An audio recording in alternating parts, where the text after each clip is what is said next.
Welcome to the Rebellious Noise Pro Wrestling channel. On this channel, we bring you some great content from inside and outside of the squared circle. We will go through and offer some in-depth analysis of the biggest events of the year, as well as bringing you exclusive interviews with some of the industry's biggest names. There will also be live show reviews, in-depth features, and podcasts. So make sure you give that subscribe button a slam so you don't miss any of the action.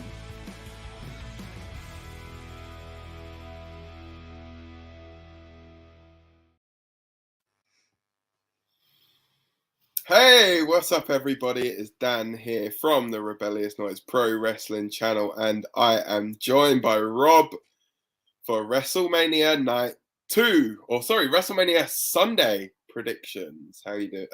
Not predictions. Show's finished. That'll be a bit pointless. We're here for the review show. So, how are you doing today, buddy? Yeah, man, I'm all right. Like I said just before we went on air, I'm running on empty. I'm quite tired, but you know, it's WrestleMania. I think it's one of those things as Brits and a wrestling fan, you get used to running on empty for WrestleMania. Over 2 nights, I guess you get used to it. Well, I say you get used to it. My body doesn't, but I know it's for a good cause, you know, for the RM Pro Wrestling stuff. But yeah, man, it's been eventful. It's been a journey. This whole year's been a journey, and it's led up to the result of this. So yeah, we'll see how we're going on. It's all been about one thing. This little beauty right here. The last ever pay-per-view predictions trophy, I might add as well. Next year will be the inaugural premium live event predictions trophy. It just doesn't sound right, does it? No, the PLE trophy. Yeah. It sounds like, you know, when they keep changing names. Yeah, I was about to say, you know, when we had the Carabao Cup and it was the Carling Cup, and then it was I don't like it. It's yeah, a bit dodgy anyway, isn't it? So so let's get into WrestleMania Sunday, kicking off with the King of Kings, the Game, the cerebral assassin, the man of 3 H's himself, Triple H, coming down to the ring, doing his normal Triple H style entrance, leaving his boots in the center of the ring, and a microphone, welcoming us all to WrestleMania with quite a poignant moment, you know, just obviously saying thank you to the fans. And interesting to note, actually, the boots that he left in the ring were from a UK bootmaker, Ringside Boots. So there you go, shout out for them. A lot of the guys on the UK scene wear them. A lot of the NXT UK guys, Doudrop wears them. Easy way to tell is the style of the boot, and you can see it's got a little British flag on it. So that's how we can tell they're Ringside Boots. So boom. Little bit of trivia for you. Also, a little bit of trivia. I've never seen Triple H actually wear those boots, so he probably just bought them just to leave in the ring. So they are nice though, because I reckon. Do you know why?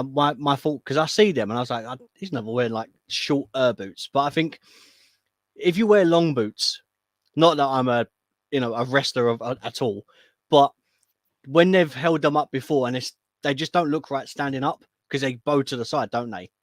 Yeah. Like the way the leather is. So I think because they're like shortcut boots and the kind of way they've done it, it was going to be a perfect picture and it wasn't going to be like bent to the side. So I think that's maybe one of the reasons, for viewing reasons. But yeah, it was a heartfelt moment. This WrestleMania had some moments where it really made me feel like I was getting so choked up with things, like Return of Cody. Oh, that done it. Triple H's thing, yeah. Undertaker, 3 nights in a row.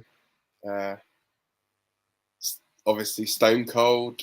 It was like the Attitude Era all over again, wasn't it? It was weird. Austin, Stone Cold, Austin, Triple H, Vince even. Undertaker, So, talking of the Attitude Era, obviously, we did have somebody that was kind of just on the outskirts of the Attitude Era going into the Ruthless Aggression Era. In the first match, that is a good buddy of Triple H's actually, in Randy Orton. He was teaming with friend of the channel Riddle to take on the Street Profits and the Alpha Academy with their Raw tag team titles on the line. If you guys haven't already, go back and check out the interview that I did with Riddle last year. He talks a lot there about what he learned from Randy Orton, ideas for future entrances. We did actually touch a little bit on that in the predictions or the build-up yesterday, whether they were going to have some kind of fancy entrance, but nope, no fancy entrance. Just bog standard. I'm not. I don't want to say disappointed because I guess like if Orton don't want to do it, you don't want to do it, But I just thought at some point, surely having a WrestleMania moment is one thing, but some people don't have another moment, but they have a fantastic entrance. Do you know what I mean? And like Orton's had good WrestleMania moments, but I'd love to see him just have one of those entrances, and you think, wow, like how good was that? So if you remember anything from that WrestleMania about Randy Orton, it was that entrance. He's never had that spectacle, just it's weird. It's so weird, especially the amount of time that he's been there. And he's just had like proper generic, like I said, the last thing that he had that was spectacle was that snake that didn't look like a snake follow him down to the ramp. I know he's got one of those entrances where what do you really do with it though? It's like there's not really much you can kind of like zhuzh it up kind of thing. I guess so. But I think with Riddle, they could have come out on like a tandem scooter. That would have been quite funny. Just something simple, but you would have been like, oh, okay, that's pretty good.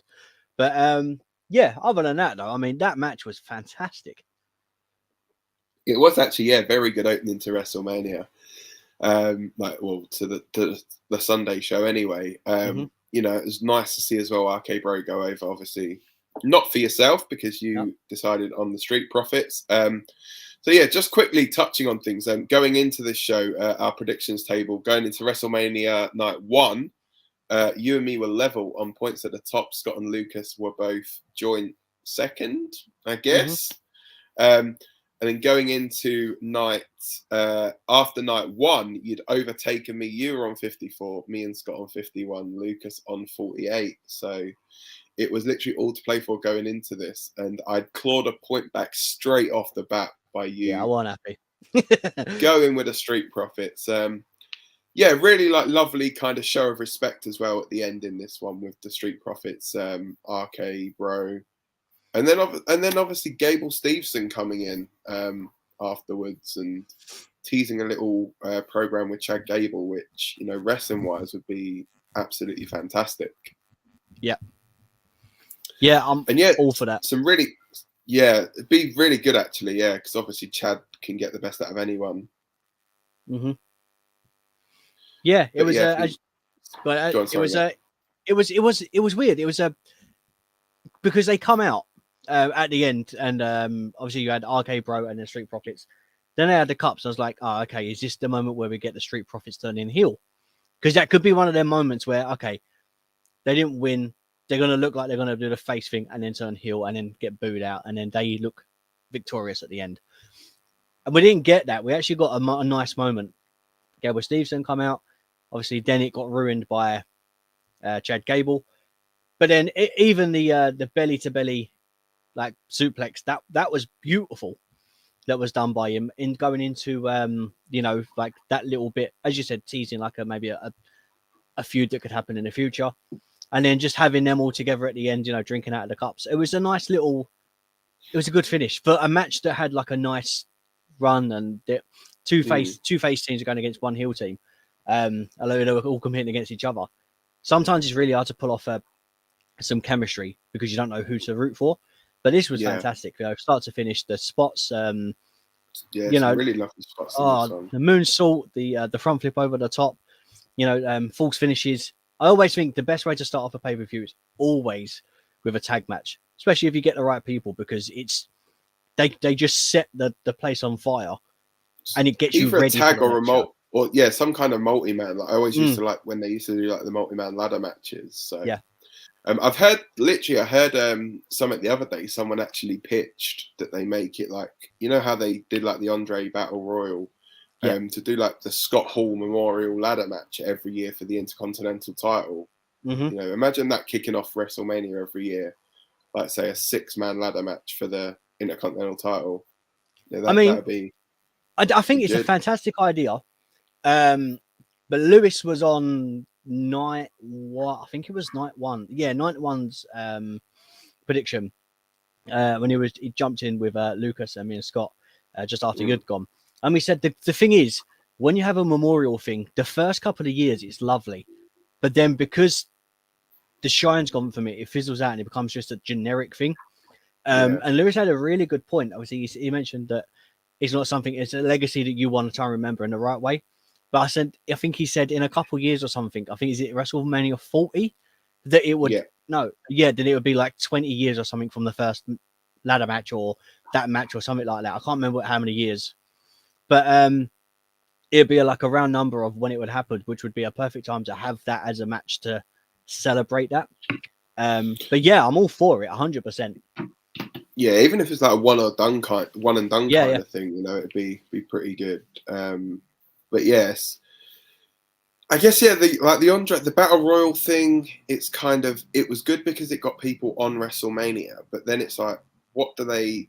I think it's one of them where if you're gonna have someone win it, it needs to mean something, as in like, oh, you win it and you get like a title shot, or you know,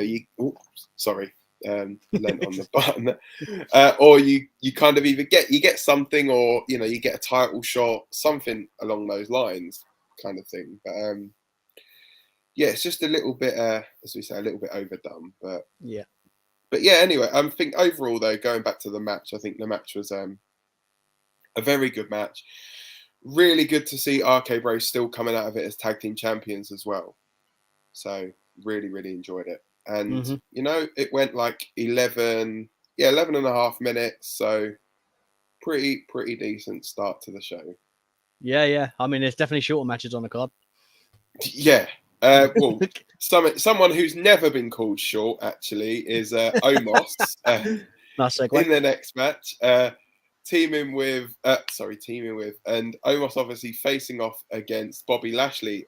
Again, somebody who we recently interviewed for the Rebellious Noise Pro Wrestling channel. Scott this time in doing the interviewing with Bobby Lashley. Super lovely guy as well. This was one that actually divided us actually in on the stream, because myself and Scott both said that Bobby Lashley was going to win. Yourself and Lucas both going for Omos. So you nearly threw your lead away. You threw your lead away practically in the first two matches. It literally, we got down to a point between us. Yeah. From you being 3 ahead. Dude, I see it and I was like, what match is next? Because I'm thinking, wow, who did we predict? Who done this? And I couldn't remember who was predicting who. And I was like, now I'm trying to focus on WrestleMania. I'm thinking about these points. And I was like, but yeah, man, it was the thing was my thought process going in for this match. Obviously, my prediction was wrong, right? Lashley won. The match itself was actually really good for what we got out of it. Like, to be honest, in the nicest way, Omos is still fairly new to the business and green. And do you remember how Strowman was at first when he was there to look big and monstrous, but he was still had a lot to learn? Yeah, definitely. Yeah, and I feel like Omos is still in that kind of that position. And obviously having someone like Lashley and MVP around him at that moment in time, you know, is a good way to go forward, especially someone like Lashley. Yeah. But my thought process was, if Omos loses, the giant has been slayed and he can be beaten. So that spectacle of what he is, this size and his dominance, is not as important. The minute, it's like beating the Undertaker's streak. It's been beaten. What was the point in having more matches after to do with a streak that was defeated? Do you know what I mean? I mean, I can see it. Yeah, it's like a yes and no kind of thing. It's because, like, you could see it as, you know, what more is there for like Omos to do now he's been beaten? But then what you do is you basically just hit the reset button, you do it again, and you're thinking like, okay, you have him just go on like another an unbeaten streak, Yeah, and then makes Lashley's victory over him look even more special because it's like, well, literally Bobby Lashley has been the only man that can beat him. So then it shows the strength of Bobby Lashley, and it shows like how much they believed in Lashley to do that, obviously, and to give him that rub kind of thing. Well, give him the rub, he's former WWE champion. I know what you mean. Yeah, you know what I mean, basically. Shine him up again. Yeah. Yeah, and what better way to do that than basically slaying a giant that no one else has been able to slay, and then I guess in like say 2 or 3 months, Omos has gone on a bit of a tear. No one's been able to beat him since Lashley, and then you have Lashley as kind of like the boss that's like the equal to him kind of thing. It's like, oh, I beat you before, I can beat you again. Yeah, I mean, if that's what they're going to do and build it that way, my only thing is if they're going to do that, Omos has to win the next match when they have another one, purely to have one apiece. Then we get this the rubber band match, and then we do like, okay, who's going over? Like, who's getting that final shine?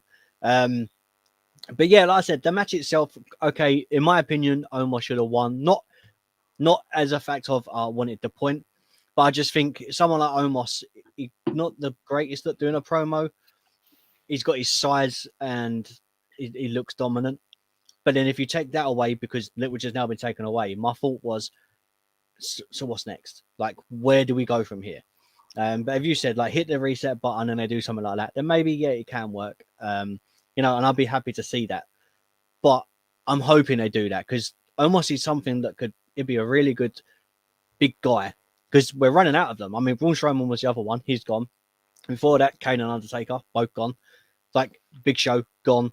So it's nice to have a bigger guy to really be a giant, So I'm hoping that he's not going to be buried from this situation. He can kind of bounce back. But yeah, it makes Bobby Lashley look strong as hell. Like he's a force to be reckoned with. So do you reckon, are we going to get Lashley versus Roman? Now Lashley's beat Omos and defeated the biggest man in the company. Could we lead to that? Well, I guess it all depends on the status of Roman because things weren't looking too good. Like in some of the pictures that you saw with his arm and stuff. So we'd obviously have to see how he is and how they're going to kind of play around that kind of thing. So depending on obviously the severity of if it is an injury or if it is just like I hope not. a knock. So, but yeah, so I think we'll move on to what was probably the most fun, I think, on WrestleMania. That was Sami Zayn and Johnny Knoxville. Now, I literally thought this could have gone one of two ways. It was either going to just be going there, that's going to have a little quick thing, it's going to be over with. But what we got was just essentially 14 and a half minutes of just absolute like fun. And what? Kudos to Sami Zayn. Like the main thing I remember, the bloody bump he took, like a swanton bomb, basically, like got thrown off from the top rope through a table full of mouse traps. Ouch. Yeah. Scott obviously the only one here saying Sami Zayn to win. All of us went with Knoxville. Yeah, it was. You know what? The match was so good. It was literally like watching a live action cartoon. Like it literally just, it was if you put the Three Stooges in a wrestling match, this is basically what you were getting. Yeah, do you know what I mean? It really felt like that. And what's crazy is they delivered. It just and every single time you thought, oh, okay, here comes, like Party Boy, and you think, oh, okay, he's going to do his bit. Then that was good.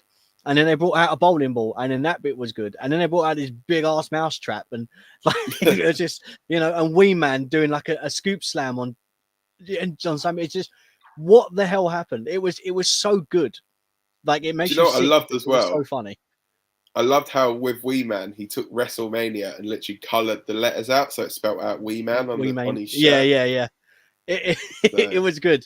I see a lot of things on Twitter though saying Wee Man versus Hornswoggle, book it, Vince.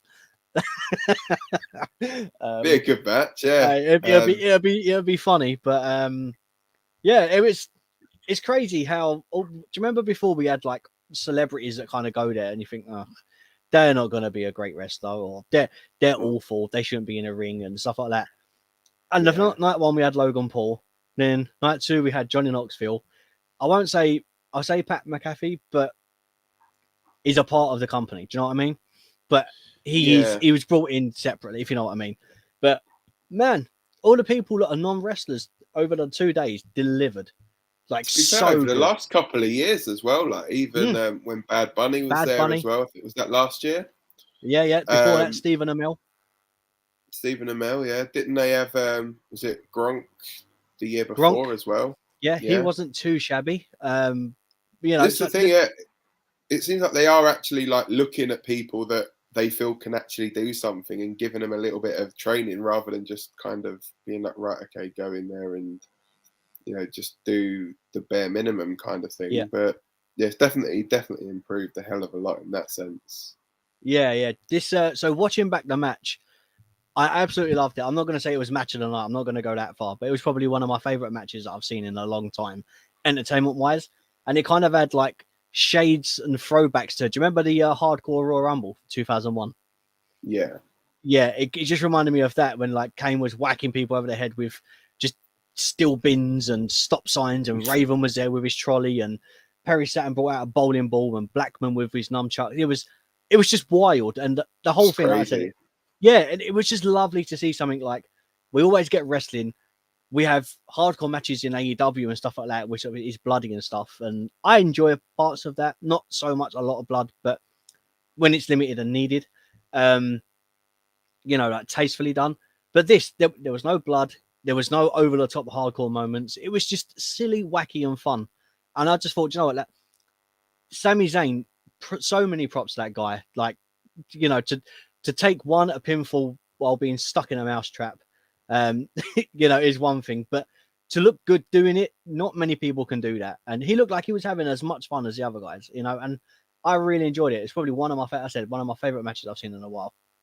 Yeah, it was definitely good. And what I liked as well was that he gave Johnny quite a lot in the match as well. So like, you know, all the stuff that Knoxville took a lot of stuff quite well. And then obviously he gave Sami a lot as well. So, you know, and they had like the interesting things where they weren't necessarily using all of the same stuff you would generally see. Like when Sami was on the top rope, he like pressed a button and it set like pyro off in the corner. Yeah.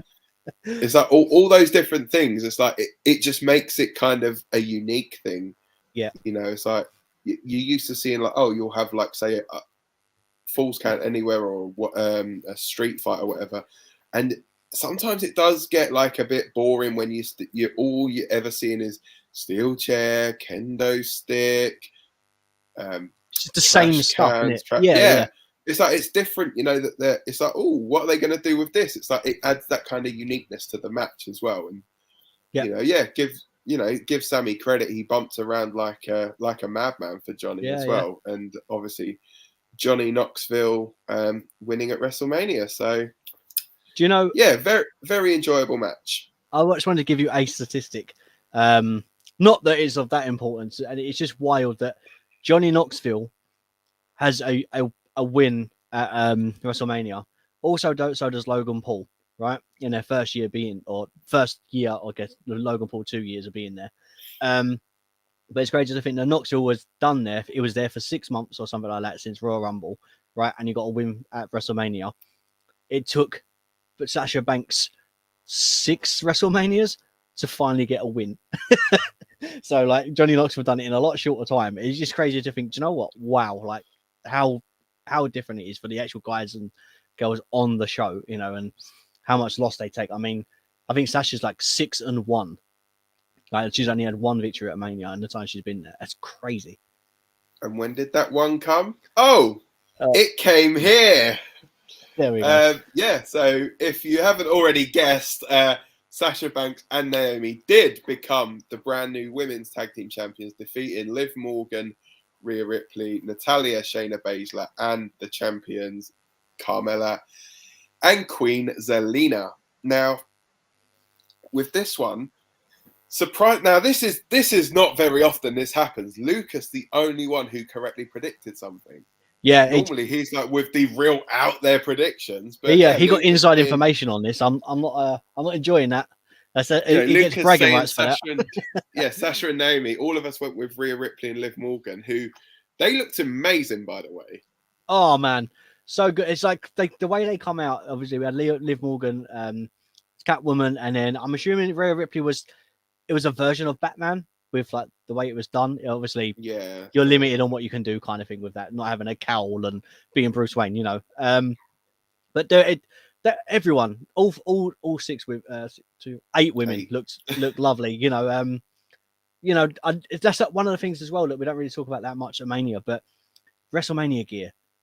Some people really pull out all the stops and make a big effort, and it's next everyone, level when it's summer. yeah, they all look fantastic, and it wasn't even just, they looked good. The match was good. They all delivered in the match.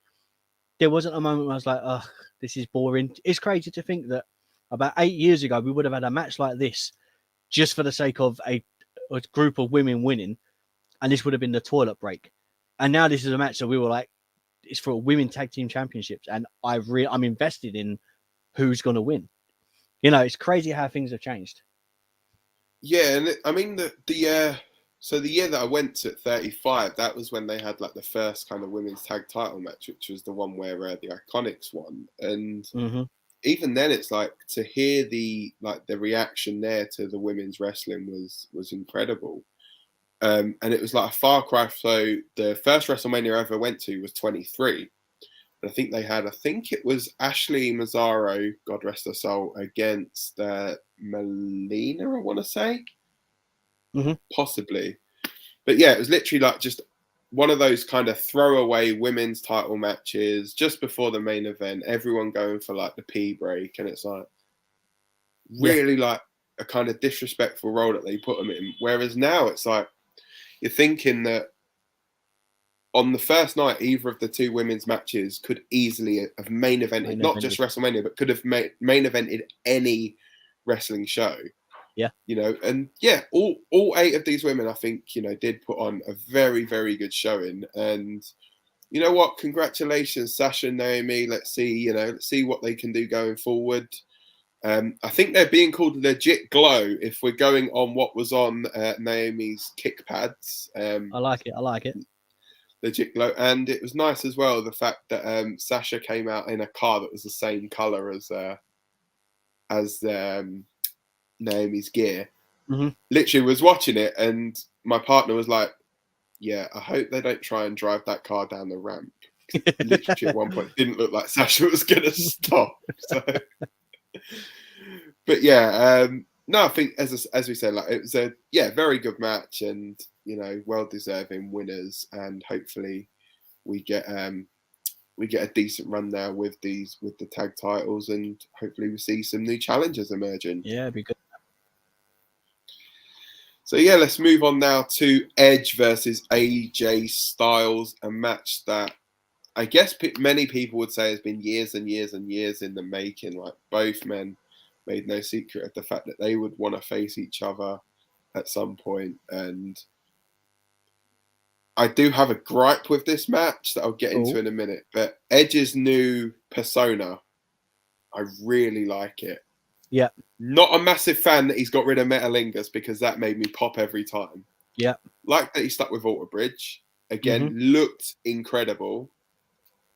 And then the addition right at the end of Damien Priest. See, told you guys that was happening. Yeah, you should have bonus pointed it. Should have bonus pointed it.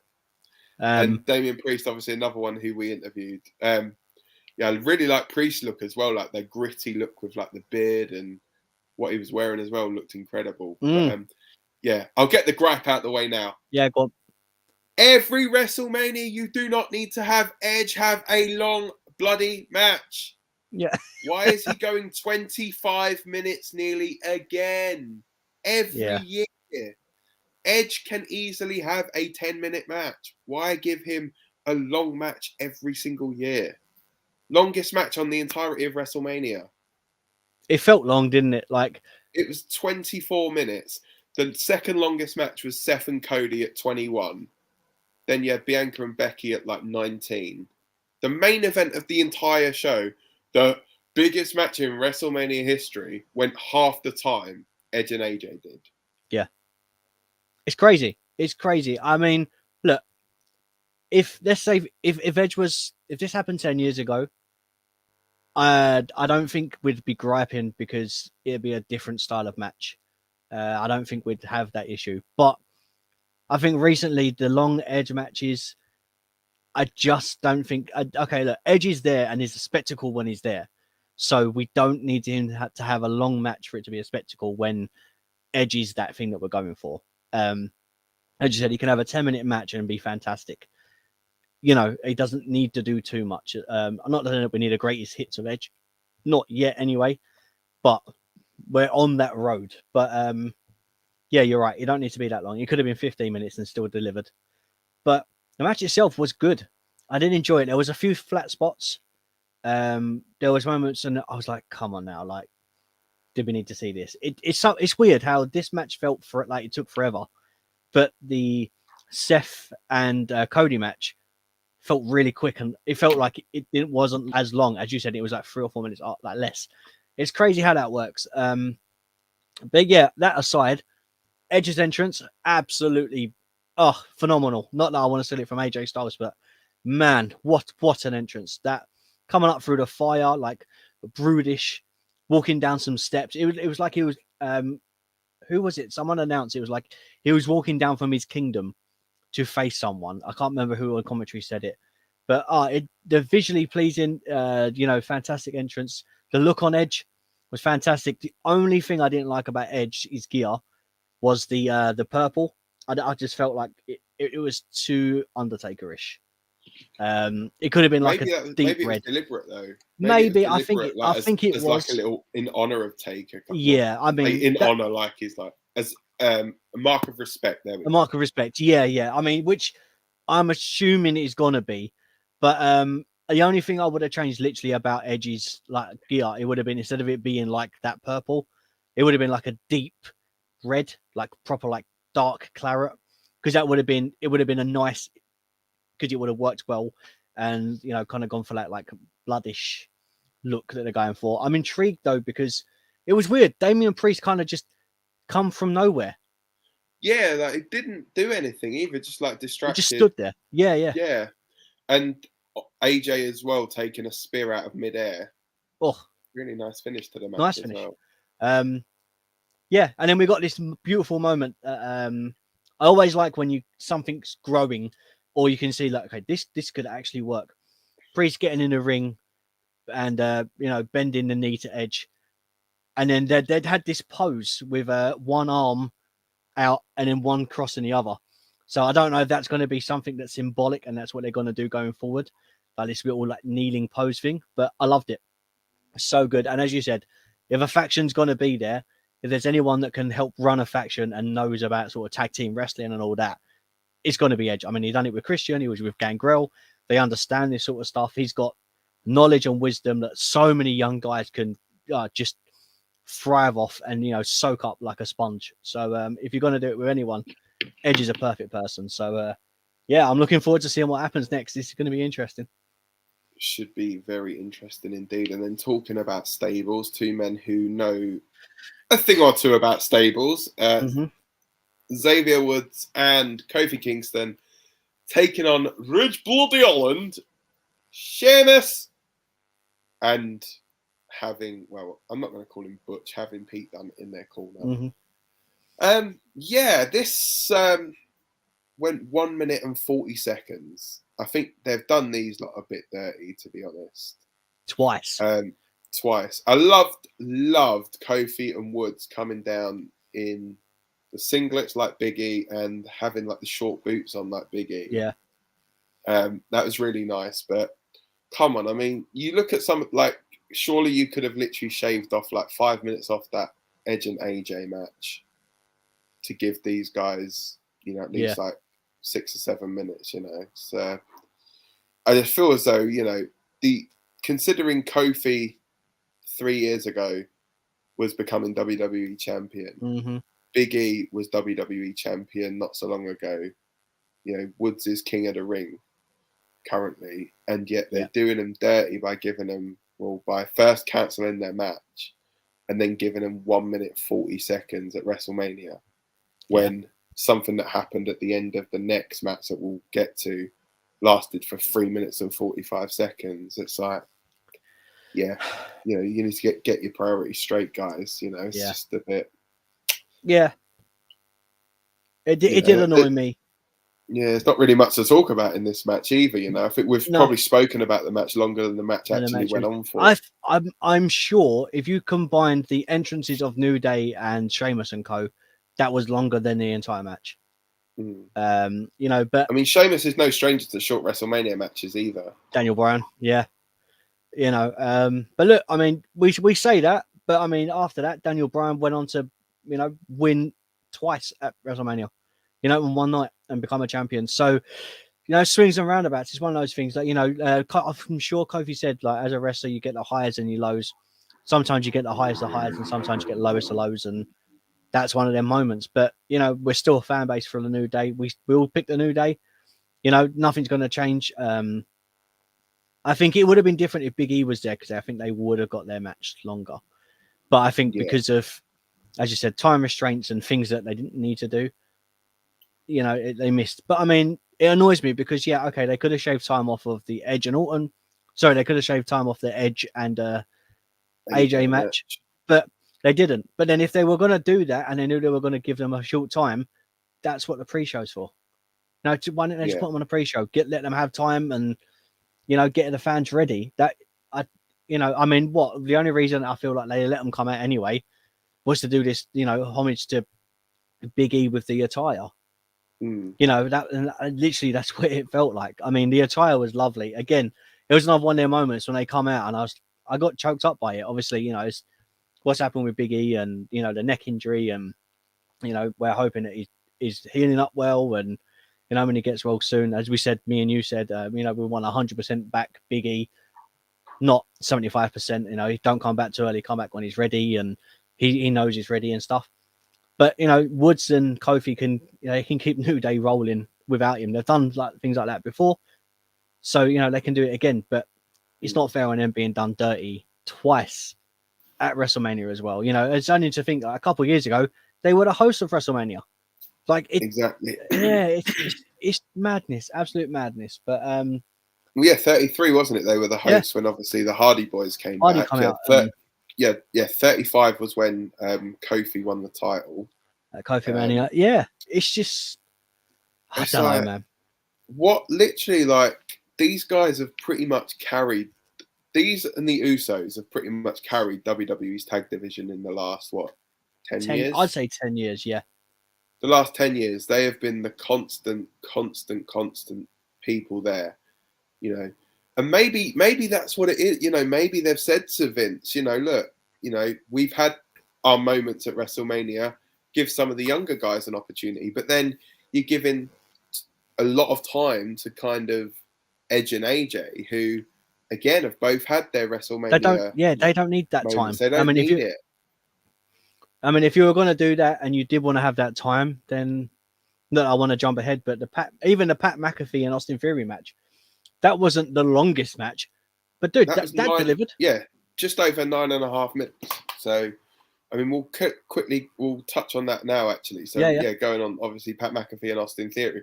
They've done Austin Theory proper dirty with that photo as well. It does look slightly concerned. But other than that is not a good photo, WWE. Come on. Flipping heck. It's definitely not one of his selfies. So No, it's not.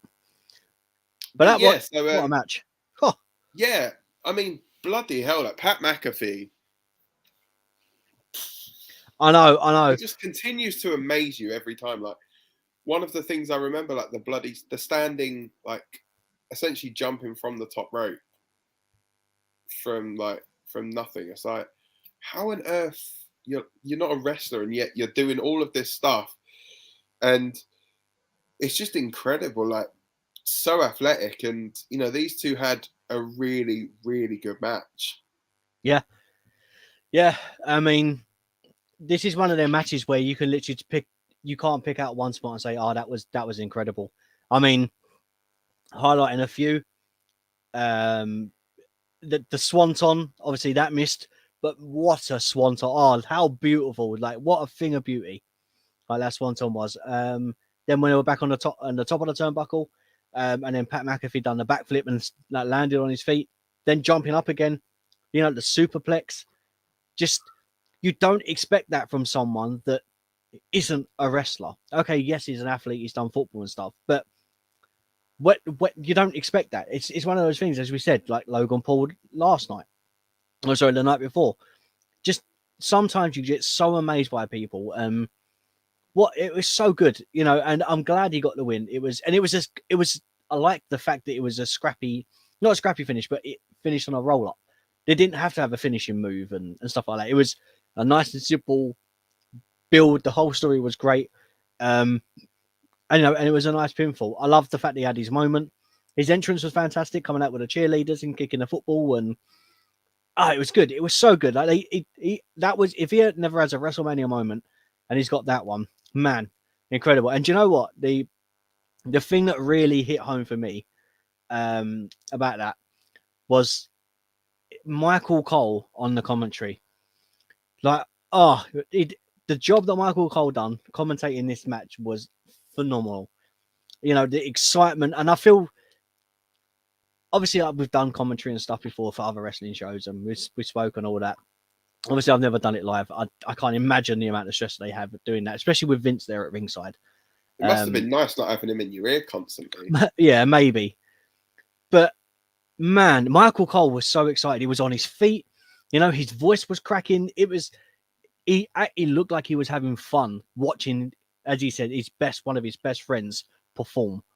You know, so I think as well, the whole thing with Pat McAfee as well, it seemed like it's brought out a whole different side to Michael Cole. Like, yeah. Michael Cole just seems like he is having so much more fun, and he's really enjoying the commentary stuff more. And you know, I think it's the best commentary work Michael Cole's done, to be honest, as well. Yeah. So, it's been absolutely fantastic, you know, and him telling the story is, you know, when you have their moments when you, for example, Mankind being thrown off the top of the Hell in a Cell, that, my God, he's killed him, he's broken in half, as God as my witness. That JR spit like that. There's always their moments where you hear it and you think, okay, that not only did something happen in the match, the commentary delivered it and just emphasized it more. Michael Cole had that whole moment in his Pat McAfee match, you know, and then just from start to finish, and then, you know, celebrating with him, and then staring at Vince and going quiet, and then when he walks off, celebrating again. You know, the whole thing, you know, Vince, Austin Theory, Pat McAfee, you know, Michael Cole, the whole team and all of them that were involved in this match, it was absolutely brilliant. It was one of their matches. I watched my wife watch, and I was like, you know what, I could watch this match over and over because it was so easy to watch. There wasn't too much going on, and yeah, I really enjoyed it. The next part, maybe not so much, but I did enjoy the McAfee and Austin Theory match, and I think the right decision was made for McAfee to win. Yeah, and so for those of you that didn't obviously watch it, so what happened afterwards was Pat McAfee essentially invited a certain 76-year-old gentleman by the name of Vincent Kennedy McMahon to get in the ring with him, which he did, taking off his jacket and shirt, showing those guns off. The guy's in incredible shape. It makes you sick, doesn't it?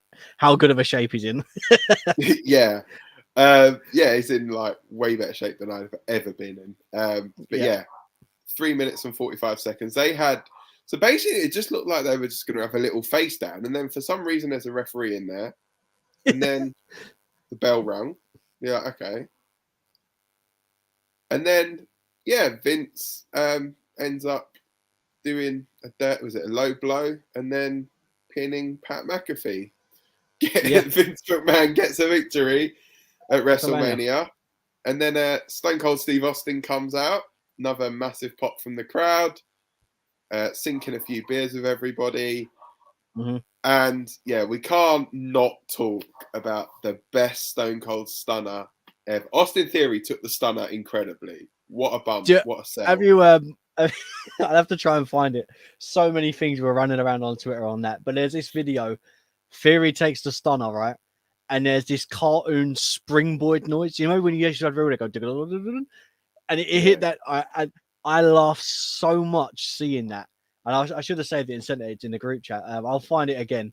But yeah, I mean, we had a fantastic cell stunner from Austin Theory. Then we got one from Pat McAfee. Oh, how beautiful was that? It just dropped dead and flat. I always like it though when they've got like a mouthful of beer and it's like when he stuns them and the beer just goes everywhere. Yeah. We had that, and then then we have another stunner which it's do you know what? I think it just comes full circle because I think the first time Vince got stunned, it wasn't great, and now basically one of the last times the last time Vince has ever been stunned, it wasn't great. But it's poetry in motion, really, there, isn't it? It's like he kind of bumped the move before he even got the move. Like Austin kicked him in the gut. It's like, yeah, have you forgotten? Like you're 76 now. Have you forgotten how the stunner works? You get kicked in the stomach, then he turns around and does the actual stunner.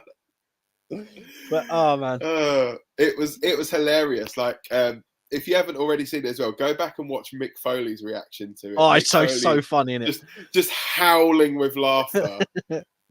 I can imagine like how much stick he would have got for that backstage afterwards. Yeah. But yeah, it's just so funny. And obviously Austin with like sharing all the beers out with McAfee and stuff at ringside, and McAfee laying on the floor drinking a beer. Yeah. It's some incredible moments as well from it. And it was a great kind of finale into leading into the main event, I guess, which was the thing that I guess everybody was excited about. Yeah. And it was the winner takes all match for the WWE and Universal Championships. Obviously, gear talk here. Love Roman's new boots. Not a fan of Brock's hair. Not a fan of what Brock did with his hair. Introductions in the ring as well were quite funny when Mike Rome's trying to introduce the guys and Paul Heyman first snatches the mic off of him. And then when he tries to introduce Lesnar then just snatches the mic off him. He was like, might as well just get out of the ring. It's just when he goes, country boy. And that popped me, man. Because I didn't expect him to do...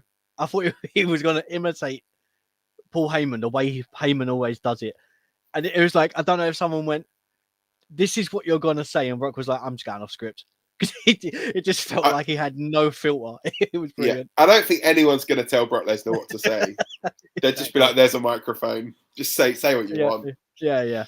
But no, I think like this, I mean, and the match itself, like it went just over, 12 minutes, 15. It was, I mean, I've seen people say they were disappointed with the match. I've seen people say, it was a really good kind of end to this kind of feud sort of thing. But I mean, obviously we got that definitive thing of Roman obviously winning the match and becoming the undisputed Universal WWE World Heavyweight All-American Samoan Minnesota State NCAA World Intercontinental United States Champion of Champions. Is that its full title? Or is that abbreviated? That's the abbreviated version. So.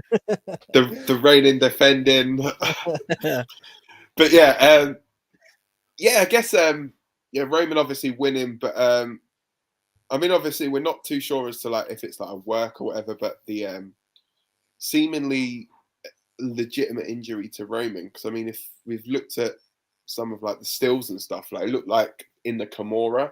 So he was saying it's out. It's like, it was the same kind of thing they were saying when they did the eye for an eye match, but obviously looked like he was referring to his shoulder. And if you look at a picture, he's got his like one of his muscles is like down here somewhere, so could be like a muscle tear, could be something that's hopefully touch wood, it's not nothing too serious if it is like an injury, but it could have just been where we got a bit roughed up, but.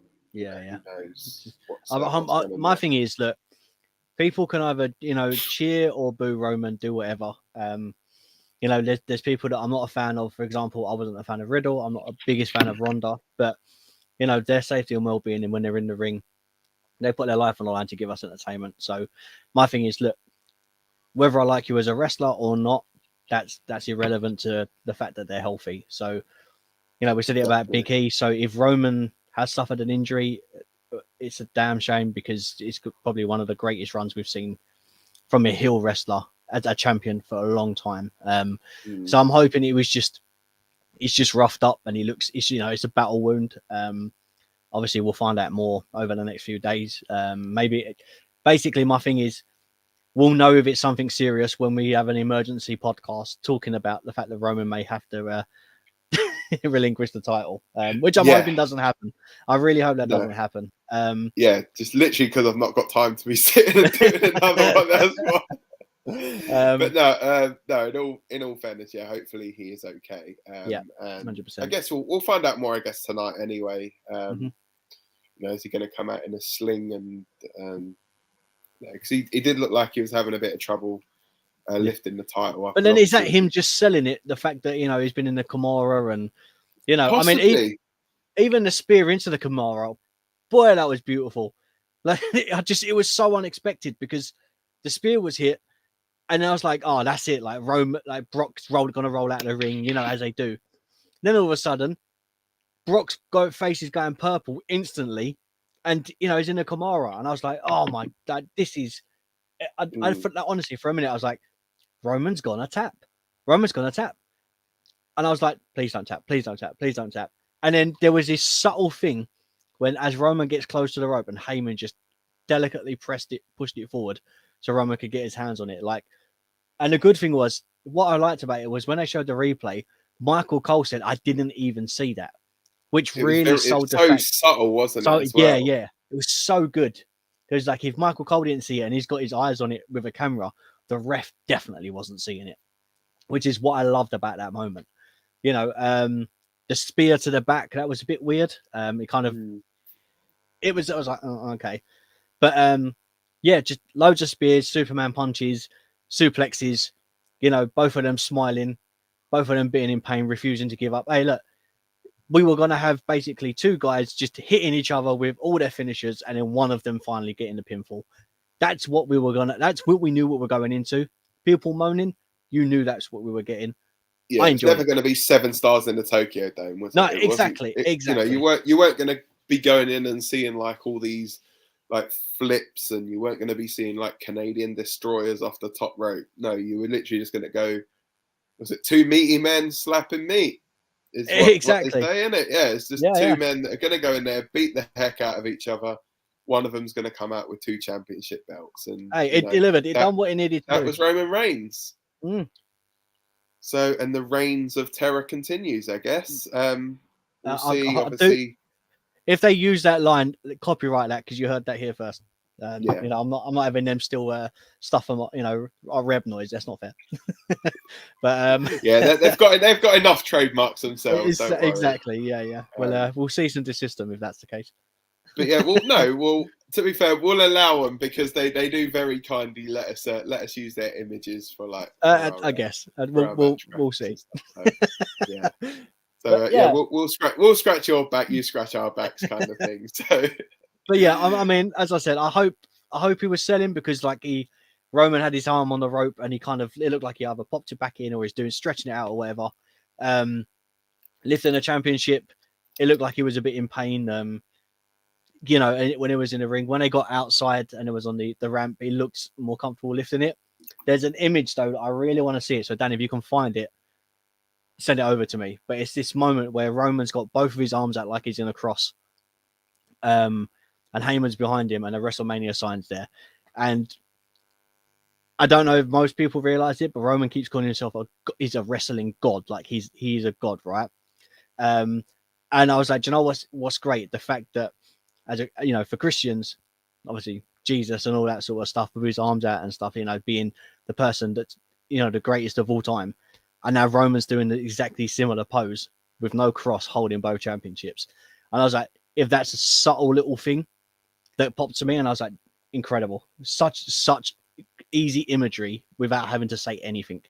Yeah, and I loved it. It was so good. It was so well done. You know, and I think the right man won. Roman got the torch passed over from Brock. Are we done with Brock? I don't know. I'm interested to see what happens next. Yeah, not too sure what the way they're going to go. I mean, I'm just literally while you're kind of filling for time, I'm just quickly having a little look about whether Roman's injury is real. If we can hear anything about it or see anything that's coming up. I mean, I think what made it look worse, I think he bruised up pretty quick. So I don't know if it was the bruising on the arm that made it swell and it looked worse than it was, because sometimes that can happen. But it was because it was near his tricep. And do you know what it reminded me of? Do you remember when Cena had the muscle drop down to his elbow? Yes. Yeah. Yeah, and I'm thinking, I see it. I was like, please don't be that. Like, please don't be that. But yeah, I don't know. I said, is it bruising? Is it that it was just rough stuff a bit too much? Did they? Who knows? My thing is that I just want Roman to be healthy, so he can continue on with this, you know, badass heel streak that he's got going on. And the fact that he's a 2-time champion, well, a double champion now, is just, it pushes him as like the mega heel, and I'm enjoying the fact that he's going to get loads of hate. You know, it's weird. Like, most people used to love to hate Roman because that was a cool thing to do. Now you want to hate him because you don't like him that he's the champion. So, you know, it's completely turned around. And people, do you know what wound me up as well? People were moaning, oh, The Rock didn't come out. Who said The Rock was there? Like, people set themselves up for something to happen. And when was it announced? Like, The Rock was going to be there. It didn't. It wasn't. You know, if it had come out, fantastic. It would have been a great pop. But I don't think they were going to do that when Roman had just won the championship. Like, let that build. If it's going to be The Rock versus Roman at some point, it doesn't need to happen now. That's something they can tease and build up later. But let Roman have that glorifying moment of headlining WrestleMania and being, you know, literally the ultimate champion of WWE. Yeah, and I think so. From what I've seen, you got people are saying that he looks like he may have initially dislocated his shoulder on the barricade spot. Oh, wow. And then popped it back in. And then carried on the rest of the match, basically. But, man, I mean, I guess, yeah, only time will tell. We'll obviously, hopefully see more in the coming days. So, hopefully, fingers crossed it's all okay. Yeah, man. I mean, if not, if it is something where it could probably heal in like 6 to 8 weeks, then you're thinking like, okay, so just have like the Usos kind of do his dirty work for him for a couple months, keep the belts on him, that kind of stuff. So, yeah. So, right. So now we've got obviously a little bit of business to take care of. As we saw previously, we have the predictions table going into WrestleMania with 48 points for you, me, 45 for Scott and Lucas. Coming out of night one, things had changed drastically. You had gone top with 54. I was on 51. Scott was on 51. Lucas on 48. Rick Boogs. I'm looking at you, Boogs. Your quad caused in Rob to win. That's right. And be your new Rebellious Noise pay-per-view predictions champion for 2021-22. This will be winging its way to you very soon. You're seeing me Saturday. We will be seeing you on Saturday, and we'll get former champion Scott to present it. Oh, please. So you know, to let everyone know, I'm having my wedding celebration. Me and my wife finally having a wedding celebration, and obviously the Rib Noise lot are coming. But what I was going to say, kind of had to really, otherwise. Yeah, well, yeah. Banned him from these, yeah. But what I thought would be perfect, so I was saying, like, whoever has it, we're all going to be there. So bring the trophy along, and obviously our photographer will sort something out so basically the other person can crown the new champion, whoever that would be. And I thought it would be such a perfect photo, you know, masked up and all that, all in suited and booted. I thought it would be so funny. So bring it along, and we'll you know, do some promo for Reb Noise in the process of, celebrating a wedding. Yeah, why not?